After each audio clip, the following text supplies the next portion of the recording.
तो जय जोहर संगवारी हो, अभी हम रेडी हो के आए हैं भैया भौजी कॉमेडी करे भैया भौजी करा। और आप मन देख सका तो कतका चुक चुक ले दिखा दे हमार भौजी है। नजर मत लगे। कैसे भैया? एक नंबर ना। कौन लगा था दोनों? हाँ अब ठीक है। बाबू कहा सही बात है। ओ भाभी कुछ मोर पर गिफ्ट लेके आए प्राची हर बार देते हैं। ओ वाह यार गिफ्ट है मोर पर। संगवारी हो ब्रेसलेट बहुत सुंदर जबरदस्त लगा था।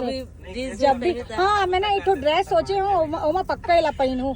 एक नंबर वाला एक नंबर कैसे गला के कान के पहनू और एला हाथ में पहनू। मतलब ना अभी भी देखे होला मोला ऐसा ज्यादा पसंद है। अच्छा मतलब लगिस के ला शायद नहीं मोला बहुत पसंद है ऐसे ब्लैक मेटल ना। कैसे बताओ बहुत सुंदर है। संगवारी आप मला कैसे लगा थी ये ब्रेसलेट? आप मन कमेंट करके जरूर बताओ। मोला तो एकदम पर्सनली बहुत पसंद आता है। थैंक यू सो मच भाऊजी। ये छोटू देखो गाड़ी टेढ़ा हो गई इसका। बढ़िया लगा था एकदम ताबड़। एक नंबर ना।